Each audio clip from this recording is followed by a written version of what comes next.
All right, thank you so much for staying with us. We'll begin our conversation now. And first, we'll be looking at political issues. They concluded or just concluded primary elections of most of the political parties as a run-up to the 2023 elections. We'll also be analyzing what the state of the nation is at the moment, the chances of the political parties and their candidates in the upcoming election, and of course, the choices of running mates, how it will affect the political parties. And to do this with us is Professor Obiora Okonkwo, who's a politician and a businessman. And we told you earlier that he was just installed as a grand patron of Ndigbamaka Progressive Market Association. Thank you so much, Prof, for being here. Thank you for having me. Sounds so good to call you Prof.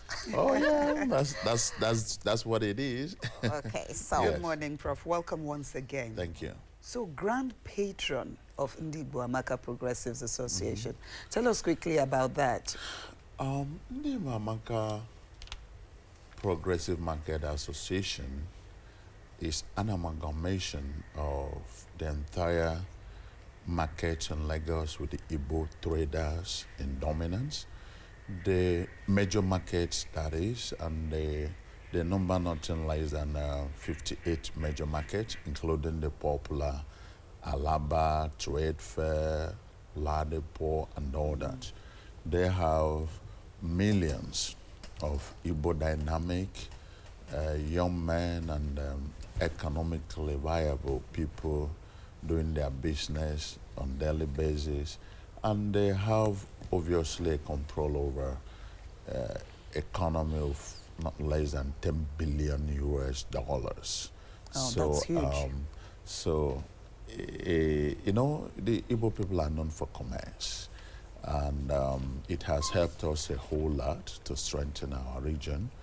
And in their wisdom, they felt that they need to take the activities to the next level and needed a role model, needed somebody to advise and guide them. And they chose me as their national grand patron. So and it has to do with my relationship and with trade. You know, I was sometime an apprentice. I was one boy myself under my father in main market. And they felt that, in their own words, having seen somebody who was in the trading of that level, became a PhD holder and a professor, and still identifying with the business. You recall that some time ago I had sponsored their research with UNIZIK, University of Nnamdi Azikiwe in Awka, to do an in-depth research on one boy scheme. And that really came out with some revealing report. So, having seen all those things, they think that I'm somebody they can do business because I'm one of them, I understand them.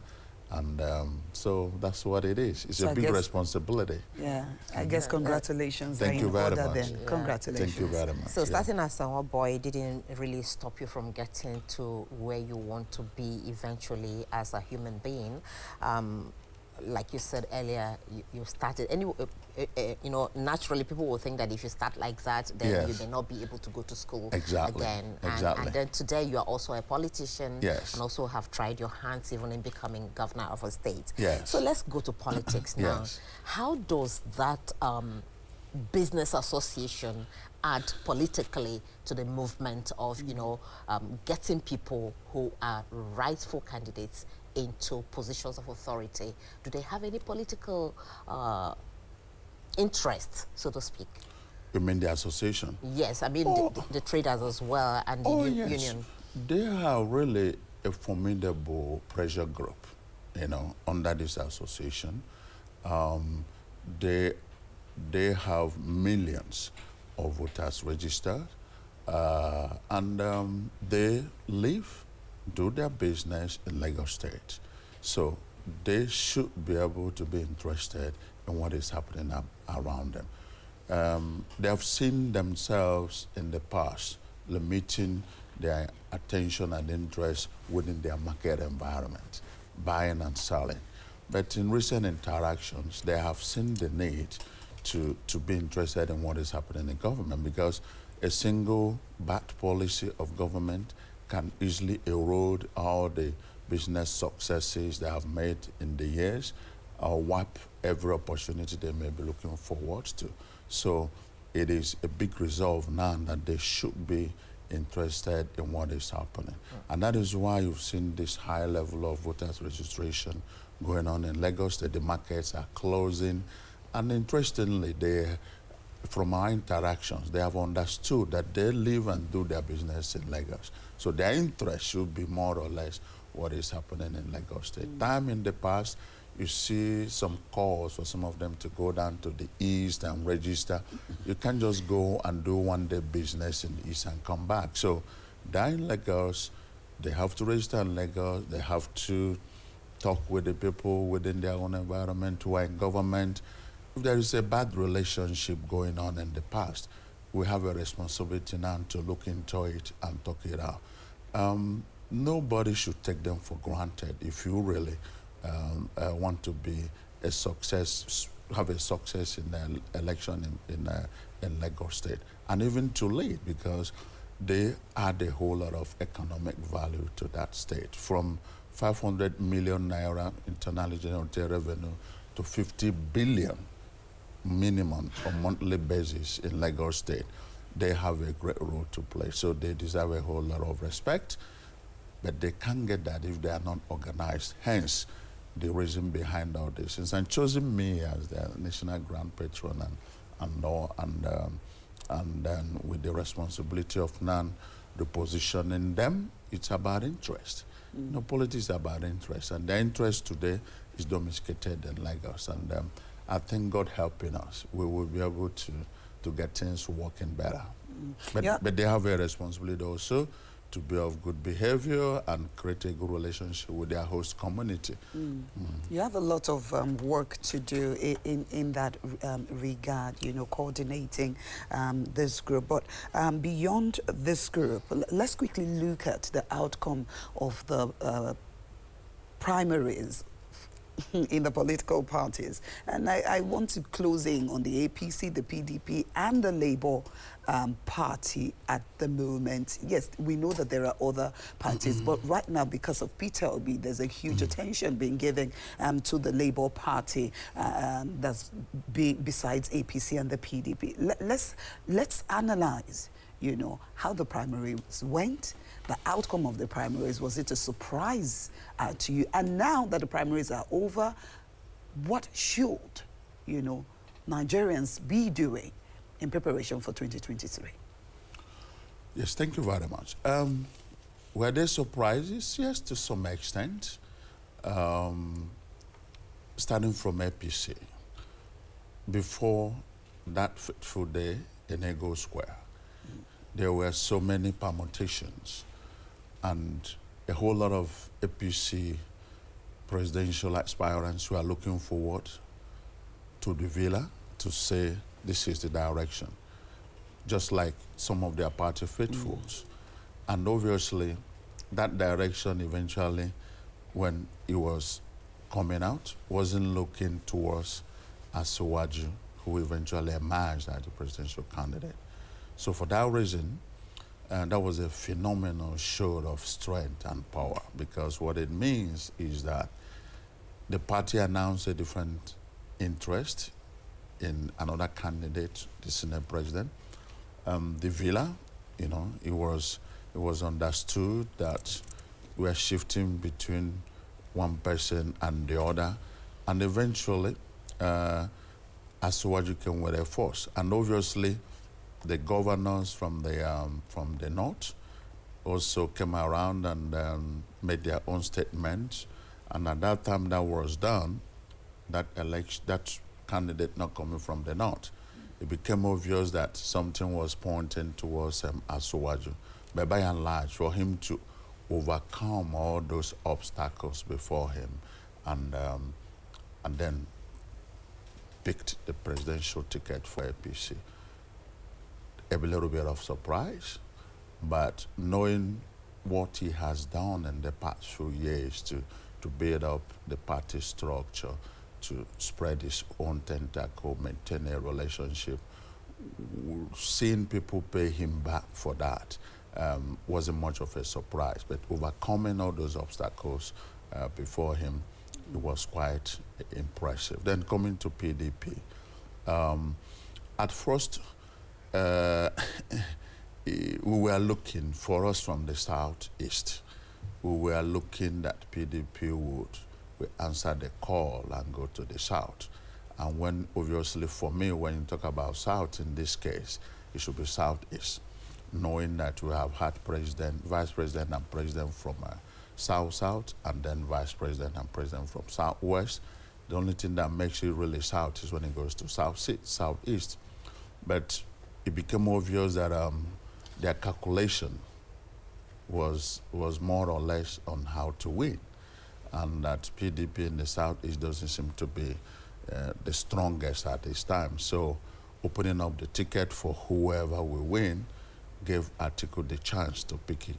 But towards the primaries, some of the other presidential aspirants seems to be doing as much to have been predicted to win. Someone like Wike was very forceful, very strong, and then we had aspirants like Saraki, who obviously stood out, had his own peculiarities, and looked like the real bridge between the old, the young, the south, the north, and all that. But at the end of the day, the result at the National Stadium said otherwise. There's no doubt that at that point, Tambua considered to Atiku, who expected that was really the surprise of the game.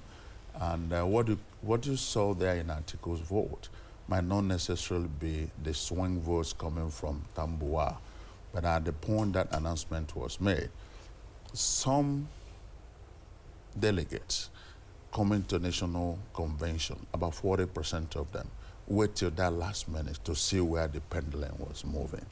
So as soon as that announcement was made, they felt that, yeah, Atiku is the direction. People have spoken. So that brought about that droves, and it actually pulled the carpet off somebody like Wike, who looked like he was coasting for victory. So for whatever that was done, it automatically affected the chances of people like Saraki, who came into that convention really top on the list. Because for us who were inside that stadium, you will see that he had the biggest ovation. He made the most wonderful speech that got some applause from people. So, but that stepping down really was the game changer. And now we have these two formidable candidates from both parties.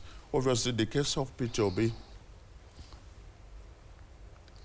there was more or less a consensus, and he emerged in what now is known as the third force, and it's making the waves. So we have Atiku from the north, Tinubu from southwest, and P2B from southeast. These people have their own characteristics. They have their own advantages. So we're going to see an interesting race coming from next week, when all the parties would have come up with their presidential, vice presidential candidate. Today it looks more or less like P2B. It's just in the scene all alone. But I foresee a situation where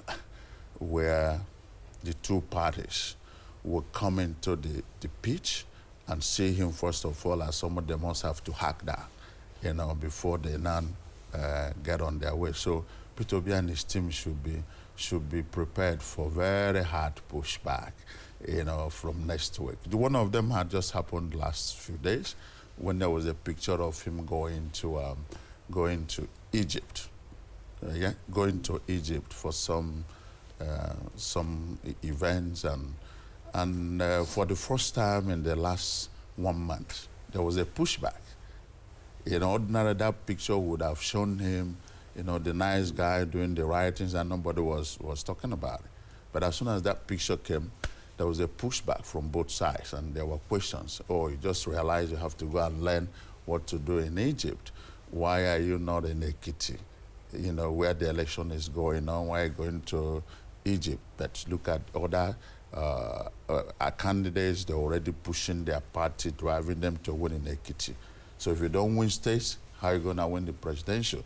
You have to see more of that coming up on both old issues and the new issues, and it's going to be a tough game. I hope they will be prepared for that. So before now, it looks like you have some social media rats doing here and there, but I see these big guys coming to create some social media big cats to eat up some of those rats who have occupied the space before. It's going to be interesting. Quite an analysis there. Yeah. So let's look at the choice of running mates for this political party, because that's one thing, again, that looks as if it's also generating a lot of tension, particularly with the two major parties, I mean, the major opposition party and that of the ruling party. How would a choice of a running mate affect the outcome of the 2023 election, depending on, you know, the issue of religion coming up for some, the issue of where the running mate comes from and how much votes can be pulled from that region, in your analysis? Well, running mate, the quality, what is bringing on the table is very critical. Though some people, for one reason or the other, may just think, oh, it's just a running mate. He has nothing to add. It's not true. We've seen somebody like Jonathan, who was once a running mate, become president from that process. We've seen some governors who took over from the governors, for one, like the case of the Kaduna State, when the then governor was called up to be the vice to President Jonathan. And many people may not remember that Atiku actually won the governorship of Adamawa in 1999, and when he was called up as the candidate, vice presidential candidate of PDP, his deputy took over. So it's something that some people do sometimes ignore, but a whole lot of people who understand attach great value to that. So choosing a presidential candidate now is critical. Like the case of PDP, it is obvious that the governors have spoken, that it has to come from one of them, all right? And then Atiku, having learned from his mistakes in 2019, has obliged. So having looked at it, like I said in one of my outings, PDP has a better standing in South-South, because Atiku is from North. Obviously, the governorship, the vice presidential candidate should come from South. And it should not be Southwest, because Tinubu is already there. And besides, PDP is weak in Southwest. They have only one state, that's Oyo. So their best bet is going to South-South if they want to win. So now that South-South is obvious, they have zeroed in into possible candidates, which is Delta State, Okowa, and River State, Wike. Now, we have seen a situation. I've said in one of my outings, Delta State, nice guy, no controversy, quiet. He has all the qualities to be a vice presidential candidate. But I said, as long as he will be able to clear his own internal disagreements with political stakeholders and godfathers, who might say, you don't want to make a choice of who's your governorship candidate and then get yourself also elevated to the center. If that is clear, it looks more like it's going to be him. And I guess that someone like Atiku might see him more compatible and more comfortable to work with. So Wike, obviously, I've continued to maintain he has shown some strength and capacity and would also add a whole lot of value in whatever campaign PDP has to make. But there are some concerns, about how to, if it could actually be compatible. And in the course of being an opposition leader, it's just like you have brand Charlie Boy. Charlie Boy is not really Charles Oputa. He had to brand himself for the business of the show business. So I guess that Wike went into the costume of an opposition leader. He was brash, he was aggressive, he was vocal. People really loved him for that because of his courage. But transmuting from that position to a presidential aspirant was a very, very big task, which was not done smoothly. So when people see him, seeing those demeanors, seeing those words, and those words, you know, touched a whole lot of people who I'm sure are still nursing some injury. So that will continue to work against him, so that some people might say, oh, no, not him. But in any event which is likely, PDP might unveil Okonkwo today. They really have to, they have Wike to deal with. They have to do a whole lot of work to contend him. To contend him, to have him on board. But if they do not, how would they be able to do that, considering the fact that Wike is a very vocal and very strong personality, and he has proven to be a party man, irrespective of what happens. He has stayed, you know, with the PDP, and just like you also said, has fought the cause of the PDP a lot of the times. If he missed out in the presidential primaries and lost out in the presidential primaries, and now the opportunity to become a vice presidential candidate also passes him by, do you think Wike will continue to remain a loyal party man? Well, at the convention venue, he had pledged that no matter what happens, that no matter who picks the ticket, he will remain in PDP to work for the victory of the party. He did not say, actually, if he was not picked as a vice presidential candidate. That's what we have to look at. It hurts when you think you should get something that you think you deserve, that it passes you by. We've seen people move from one party to the other for that. But I still think that he, coming from River State, where you have already a formidable member of APC like Rotimi Amechi, would he now go back to make up with Rotimi Amechi? Are there those chances? If he does, he will still not get even vice presidential candidate from APC. And I think for a governor like Wike, who has been able to be that vocal because of his immunity, what should be uppermost in his mind is protection, immunity. How would PDP guarantee him that protection?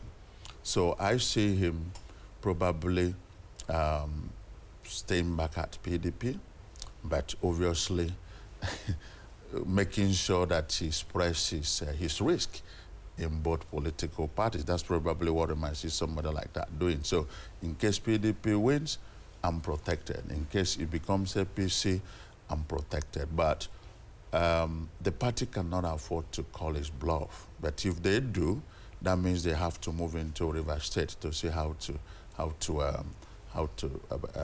kind of destabilize him, weaken him.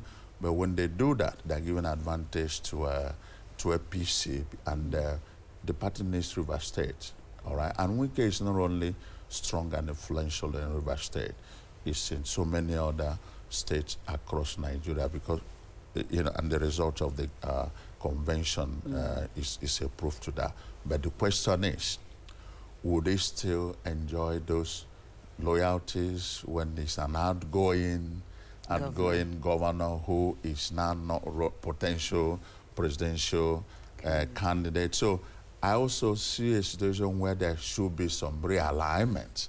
Those is old pals might say, okay, yeah, you know, we have enjoyed this relationship when it lasts, but we want to join the moving train, which is now Atiku's train. We've seen that happen in the past. But however, if this announcement is made and the Okonkwo, as is likely going to be, they really need to take Wike's issue very, very seriously. And I hope it will not be a big distraction during the campaign. So in the case of Peter Obi, he's already in the South. We expect him to choose his vice presidential candidate from the North, who is expectedly going to be a Muslim. As of today, we don't know who is in Labour Party in the North who should come with such a big name and clout. But we are waiting to hear. Not even speculation is going on. But obviously, we don't need to bother ourselves about that. In the next 24 hours, probably, that must be clear. Because if he doesn't, then he will not be eligible to contest because it's a constitutional requirement. Then come to the issue of APC. That's really the issue. It's been touted that it's going to be a Muslim ticket is what will give them APC victory. Yes. That's what's been said. Do you agree? Yes, well, it's relative, it's their calculation, and some people who are pushing for Muslim ticket, they are reciting some other situations like Abiola Kingibe ticket. It was Muslim ticket, and they won. Yes, they won, but times are different. The time then, we don't have the kind of situation we have now.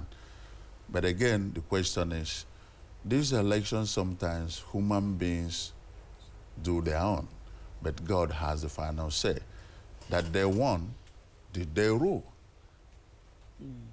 Do you even know why? Maybe God came in and then took his own decision because they never ruled. We have had also cases of saying Kaduna, El-Rufai, Muslim ticket. Yes, they won, but Kaduna has never remained the same. All right? Inclusiveness is very, very important. And for APC as a government that had created a whole lot of concern about their ability to accommodate the Christian denomination in this process, doing so might look as if somebody just being like we have an Igbo saying that Made de Konwa Kolia. So that means they say, yourself, you be crazy man. And then they see you, they waka street like crazy man, that kind of a thing. So, but I think that at this point in time, any political party should be more interested in winning. And whatever that gives them victory is what they go for. But because of the sensitivity of the situation we have in Nigeria today, it would have been nice if people would consider both winning and also the sensitivity of other members of this Nigerian community. So it looks like it's going to be Muslim ticket, but I don't know how they're going to manage the outcome. I've read a whole lot of agitation. The Catholic Secretary of Nigeria has written a letter. Yesterday it's in the press. The CAN, Christian Association of Nigeria, is warning. But I don't know how much. But even at that, we already have number one candidate in PDP, who is the presidential candidate. Would they have that advantage in the North, who will have a choice to choose number one in PDP or number two in APC? Do you understand what I'm saying? So they have to really look at that and see, because articles emergence in the North, from the Northeast, is already a critical issue. You have already number one candidate there. So number one is a choice of, do you want to go with the president, or do you want to go with the vice president? And people might say it's a party thing. I've seen people swing in this kind of political. The stakes are very high. Issues are very, very serious. So you would even see a whole PDP state moving to work for APC for other political calculations, and vice versa. So at the end of the day, knowing that if you look at APC, these are sometimes members of PDP, and look at PDP, sometimes members of APC, when the chips are down and people see where the pendulum is moving, they want to join the potential moving train, especially when some of these APC gubernatorial governors are also ending their term. They want to start calculating what happens to me after when I leave office, and then I have to be part of the government. Not many politicians will be will survive being out of government for one tenure.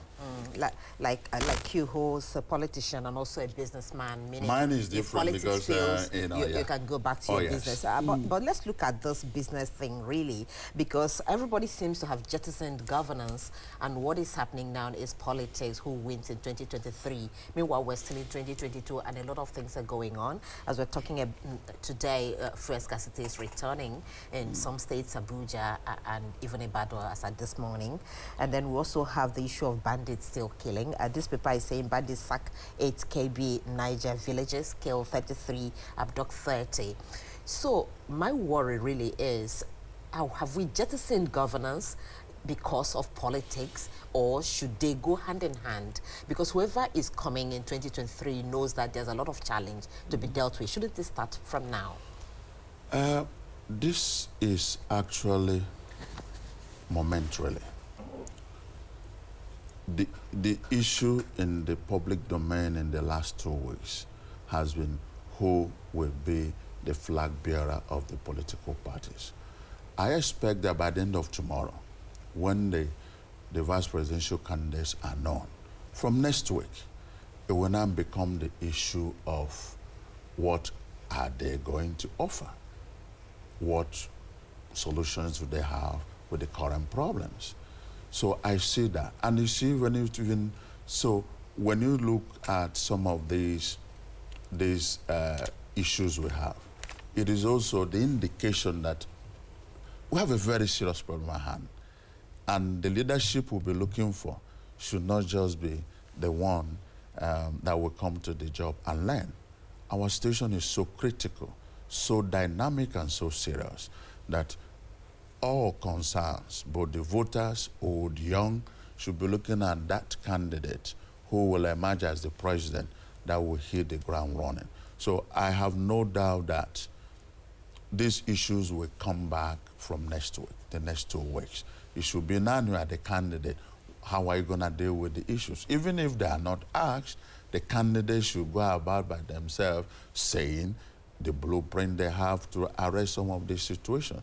The fuel crisis is going up. And then, you know, the cost of living, inflation, the economy is so bad, people are suffering. It's a no story. Everybody knows that story. So we wouldn't want anybody to come and start telling us the statistics of what is wrong, how it used to be.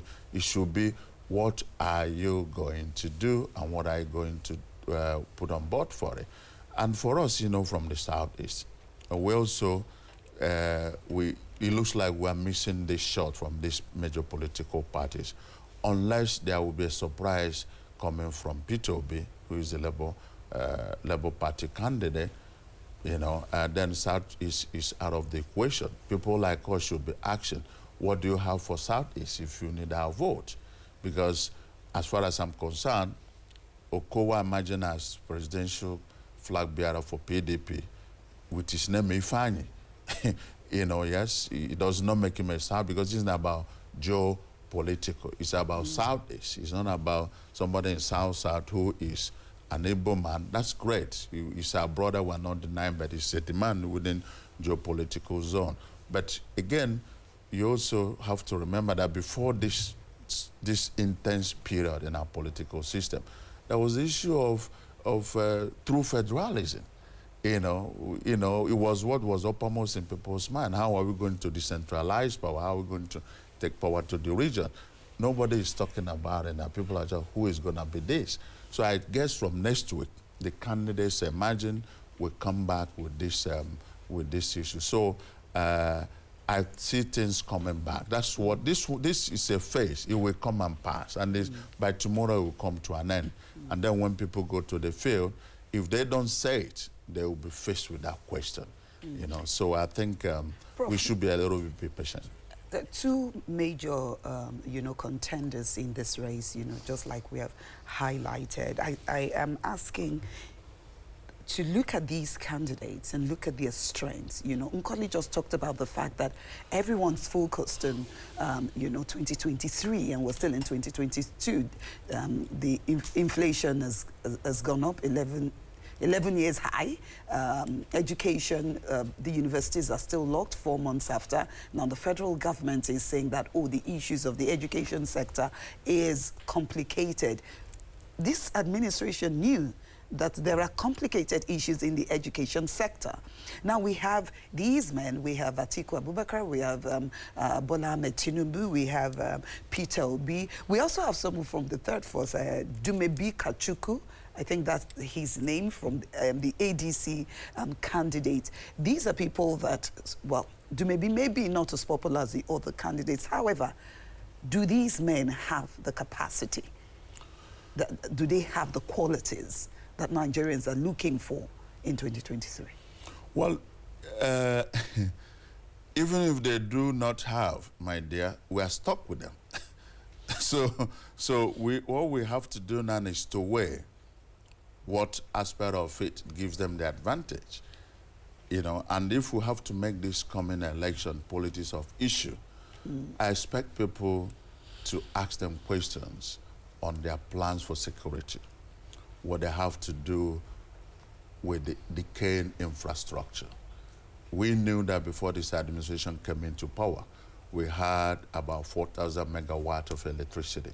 From the report I was getting yesterday, it had come to 900 megawatts. That's right. So we've seen our economy falling apart. We need somebody to fix the economy and create wealth. These are three major issues, and so many other things that are important. The case of Tinubu, when he's faced with this question, I want to see, we may have to see him saying, yes, I've done it in Lagos State, all right? I picked up Lagos State with low economy, revenue of 500 million on monthly basis. I set the infrastructure, the foundation that it has now brought Lagos to 500 billion, and the economy is booming, it's independent of Nigeria. Lagos is like a country inside a country. Give it to him. That's a fact. It's there for everybody to see. So he was able to choose successors that have been managing these processes. Some people might call him the man who also is from Lagos. It's there for people, the voters, to judge. Then you come to the case of Atiku. He will say, yes, I was part of a government from 1999 to 2007. During our regime, I headed the economic team as the vice president. We fixed the economy. We had inflation low. We created jobs. We changed the banking system. And now I am back. I have this genuine ability to choose the best team to come back and correct this thing and repeat what we have done in the past. You won't take it away from him. That's correct. They did a whole lot of policy change in the energy sector. It will be there. That will talk for Atiku. None of them probably, then Peter Obi will come and say, yes, I am a businessman. I know how to make things work. But, you know, he doesn't have so much to do or to say to compete with people like Tinubu and Atiku, because he has not really had a large state. As the governor of Anambra State, his own mantra is that he saved money, all right? And then, but people do ask him from time to time, show us a legacy project. If he's not able to show this, then it will be a big minus for him. But he will continue to say, I can do it, I am prudent, I am not corrupt. I believe that this job we need now is not for the good guys. Do you understand what I'm saying? You know, good guys really, you know, try to run a race to go to heaven. But we need a decent person to come in and clean stuff. I understand, but we need somebody who has a proven record of what to do. So I really think it's going to be an uphill task. And I pray the electorate should remain focused on asking the right questions and demanding for the right answers, and at the end of the day, make their judgment. But unfortunately, I have a little bit of concern that no matter how much you go up and down on the election day, we have a very, very disturbing phenomenon on the pattern of voting. People go to the polling booth, and no matter how good you are, they need money to vote. It's going to be an issue, because at the end of the day, it might boil down to who has the bigger money. That's going to be our nightmare, because coming out from Anambra experience, my dear, if Satan had descended from hell on that Anambra election day with enough money, Anambra people would have voted for him. And that's the state Peter Obi is coming from. It's a challenge he has to face. thinking that there is no need for money in politics. Money is going to still play a role unless God and that's takes because position. people are already impoverished, isn't it? Because a man who is okay, who can go do his business and, you know, survive in a very, you know, business environment that is stable, may not necessarily bother about getting money to vote for anybody on election day. You're absolutely right. But how many percentage of those people are not are self-sustainable? And even if they are, when it comes to politics, they think it must have to be done with money.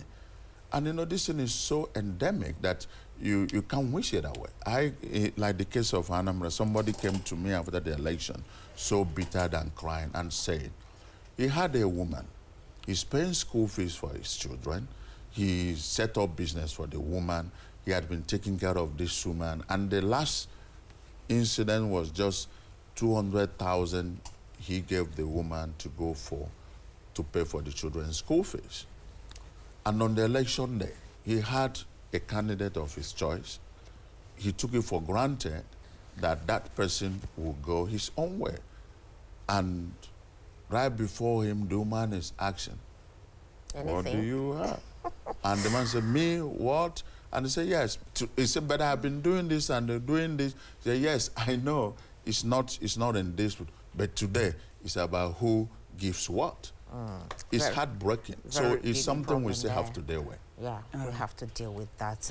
Very important. We must thank you very much, Professor Obiora Okonkwo, for a good analysis, I dare say, on some of these issues, not siding any political party, but trying to explain to us what Nigerians should be looking out for, you know, as we move towards the 2023 general election. He is a politician and also a businessman, and just now has been crowned as the National Grand Patron of Ndibamaka Progressive Market Association, an umbrella body that covers all market associations in Lagos. Thank you, and do have a great day. Thank you. It's always my pleasure to be here. Thank you again for being part of our show this morning. All right, don't go anywhere just yet. Kakaki returns in a moment. When we come back, we will be taking a look at what is happening as Nigeria joins the rest of the world this Thursday to mark the United Nations Day of the African Child.